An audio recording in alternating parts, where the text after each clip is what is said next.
The day I moved into the house on Red Cedar Lane, I felt like I'd finally outrun the chaos of city life. After 20 years working construction in downtown Houston, I wanted silence, space, and something I could build with my own hands. My new property had that promise: an open backyard, a fixer-upper ranch-style home, and the kind of neighbors who waved politely and stayed on their side of the fence except for one. Karen Patterson lived 3 houses down, but her presence reached every corner of the neighborhood. Platinum bob, oversized sunglasses, and a voice that grated like gravel and gears. She was the HOA president and wore the title like a crown. I'd barely unloaded my toolbox when she marched over to welcome me with a printed packet of Red Cedar HOA bylaws and a tight-lipped smile. "You'll find we run things a certain way around here," she said, her tone friendly as barbed wire. "Conformity keeps the value high." I nodded, pretending to care. For the first 6 months, everything was fine. I laid low, fixed up the kitchen, mowed the lawn on Tuesdays like the packet advised. Waffles, my old rescue dog, roamed the backyard, chasing butterflies and barking at squirrels. We were finally settling in.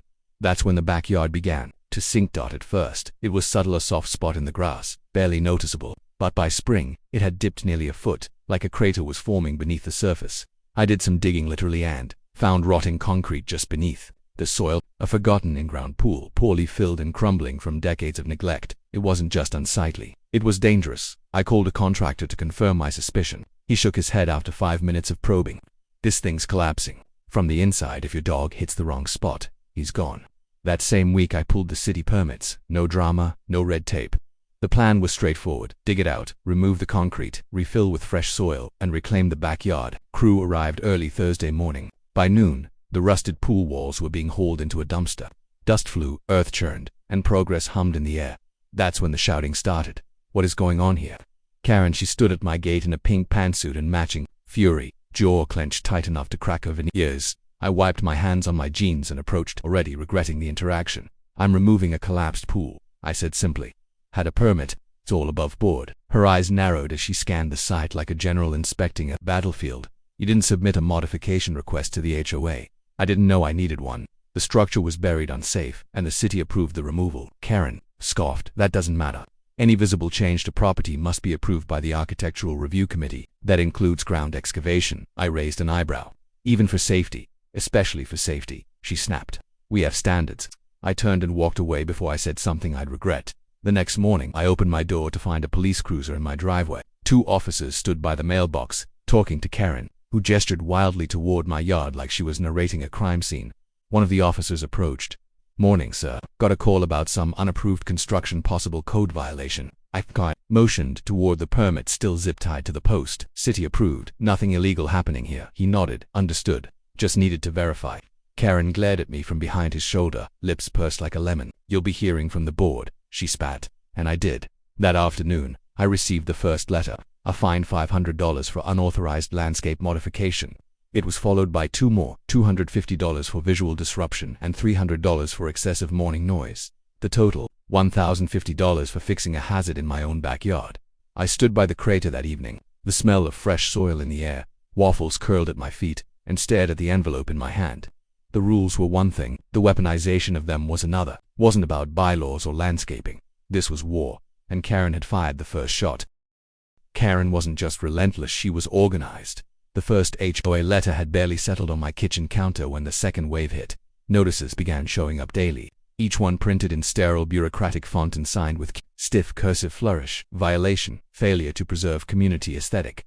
Fine, $100. Violation, disturbance during non-approved construction hours. Fine, $75. Violation, temporary visual disruption of lot perimeter. Fine, $1 to $5. By the end of the week, my so-called infractions had totaled over $1,500, all for removing a crumbling hidden pool on my private land with full city approval.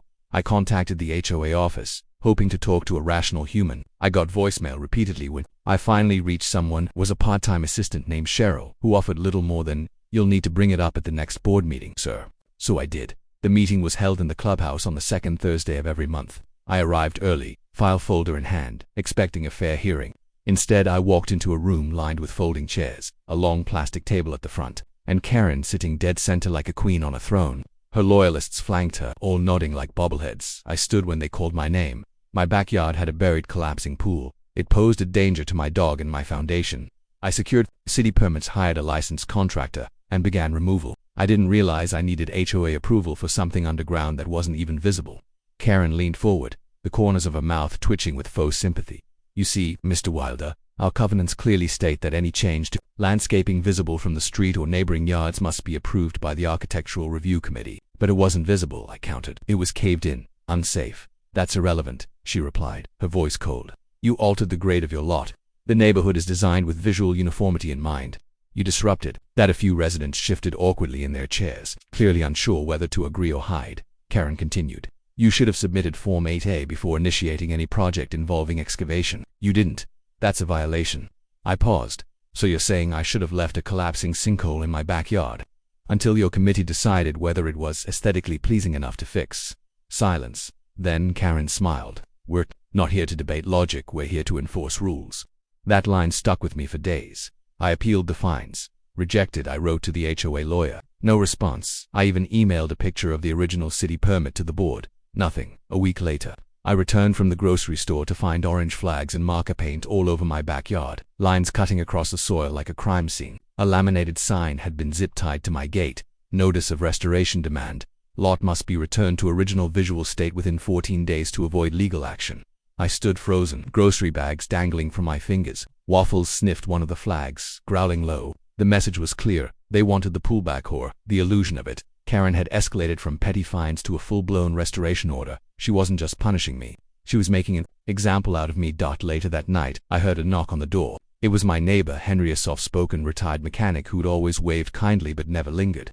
Hey, just wanted to say, what they're doing to you, it's wrong, he said, his hands stuffed deep in his hoodie pockets. Karen fined me last year because my wife planted azaleas too close to the driveway. Said they interfered with the visual flow. We ended up digging them out. I nodded, jaw tight. She only pushes people who don't push back, he added. Most of us just pay and move on. That settled it. I wasn't most people. The next morning I contacted a lawyer, Grace Valencia. I'd heard her name whispered around contractor circles. She specialized in standing up to HOAs that went too far. When I explained the situation, she laughed, a low, amused sound that gave me hope. You're not the first one Karen's tried to steamroll, she said, but she might be the last. As we prepared our strategy, I made another decision. I staked a large hand-painted sign into my front yard, Sci-Fade Yard, fined $1,500. Karen says that's fair. Cars slowed as they passed. A few honked. One man even rolled down his window and yelled, "Good luck, brother." The battle lines were drawn, and this time I wasn't backing down. Karen's clipboard power trip was running on borrowed time. The day my sign went up, the neighborhood changed. The silence that once cloaked Red Cedar Lane had lifted, replaced by whispers, pointed glances, and slow-rolling cars that paused outside my yard longer than usual. Some drivers nodded in solidarity, others took photos. A few even knocked on my door to share stories each more absurd than the last. "She'll find us for painting our shutters a different shade of beige," said a couple from the cul-de-sac. Beige. I got a warning for leaving my trash can out 15 minutes too long, a single mother vented. Karen stood outside with a stopwatch. Turns out, beneath the manicured lawns and polite smiles, resentment had been simmering for years. Karen wasn't just enforcing rules, she was inventing them, twisting them, weaponizing them. But now, someone had drawn a line in the dirt, and people were starting to notice. Grace, my attorney, wasted no time. She filed an injunction preventing the HOA from issuing additional fines until an independent review could be completed. She also lodged a formal grievance against Karen for harassment, citing multiple violations of procedural conduct. "She never gave you a 10-day notice before issuing that restoration demand," Grace explained. "That's a breach, and if she's been skipping that step with others, she's opened the door for legal action." I began documenting everything, every letter, every photo, every interaction. I even installed a motion-activated camera facing the front yard. Grace said it wasn't paranoia, it was evidence. Then something strange happened. The flags disappeared. One morning I stepped out with coffee in hand and found my yard clear. No orange spray paint, no laminated notices, no boundary markers, just fresh soil and a half-wagging tail from Waffles as he padded through the grass. Karen hadn't given up. She was regrouping that at the next HOA meeting. The clubhouse overflowed. Chairs filled fast. People stood shoulder to shoulder at the back. The usual air of boredom was gone, replaced by electricity. Karen walked in late, visibly rattled, her loyalists trailing like shadows. The agenda was thick, but my name appeared early. Violation review, lot number 28. I rose, file folder in hand. Grace stood beside me, confident, poised. Karen adjusted her microphone. "Mr. Wilder, you're here to dispute the enforcement of HOA guidelines as outlined in Section 4.2.1 regarding unapproved landscape modification." Grace cut in smoothly. We're here to challenge not only the validity of the enforcement, but the legality of the process. My client acted under city permit to correct a structural hazard. Your bylaws do not override state code when safety is involved. Karen's smile faltered, just slightly. And, Grace added, Miss Patterson failed to issue written notice in accordance with your own procedures that renders all subsequent fines procedurally invalid. A murmur rippled through the room. Karen tried to pivot. This isn't a courtroom. This is a community association. We maintain order through structure. Grace didn't blink. Then why are you violating that structure? Karen's eyes darted toward the board, but her allies avoided her gaze. Then, from the back, a hand shot up. It was Henry, the quiet mechanic with oil-stained hands and soft eyes. I'd like to propose a motion, he said, his voice stronger than I'd ever heard. Karen scowled. That's not, he kept going. A vote of no confidence in the current HOA president.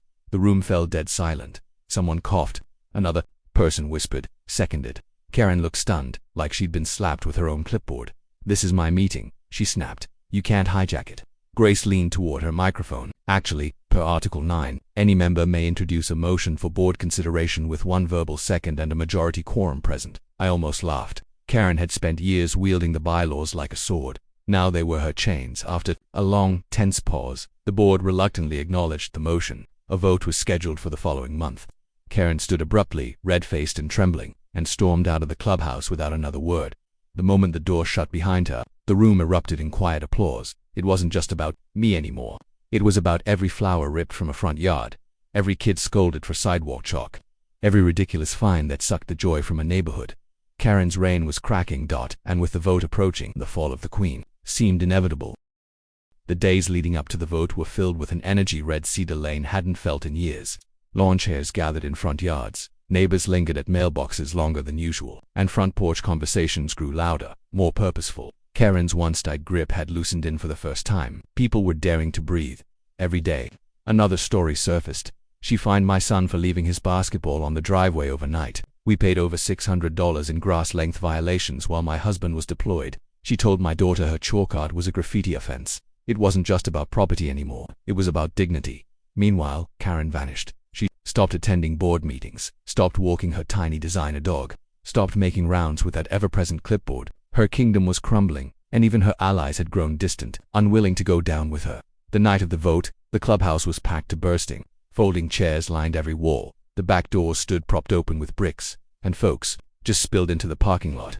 Grace stood beside me, calm and poised. I'd never been more grateful to have her in my corner. Karen arrived late again, wearing black like she was attending her own funeral. She didn't speak to anyone, just sat down, lips tight, hands folded over a manila envelope. Henry was the first to stand. Before we vote, he said, I want to say something. He turned, addressing the crowd, not the board.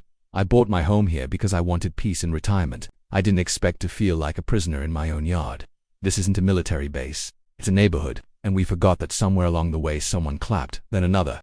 Soon the room filled with quiet applause when the vote began. It wasn't even close. 68 votes to remove Karen, 5 to retain her. 3 abstained. As the final tally was read, Karen stood. For a second, it looked like she might cry, but then her face twisted into that familiar, sour grimace. You'll regret this, she said. You think you're free now. Just wait until the next person you put in charge lets your neighbor build a pink fence or install a jungle gym on the roof. She swept her eyes across the room. You all deserve the chaos that's coming. Then she turned, walked out, and didn't look back. Some people cheered. Others just exhaled like they'd been holding their breath for years. The board quickly nominated Henry to serve as interim president until a formal election could be held. The first thing he did, effective immediately, he announced, all fines issued to Mr. Wilder are null and void. HOA funds will refund him in full within 14 business days. The room erupted. I didn't cheer. I just smiled quietly, the kind of smile that's earned after months of grit and mud, and holding your ground when everything in you wants to walk away. Later that night, Grace and I stood outside near my truck. Waffles dozed on the porch behind us, his tail flicking gently. You did good, she said, and not just for yourself. Think she'll come back? I asked, motioning toward the empty street. She might, Grace said. But next time, you won't be alone. I nodded, glancing at the spot where the forgotten pool used to be. It was just earth now. Fresh, reclaimed, ready for something new.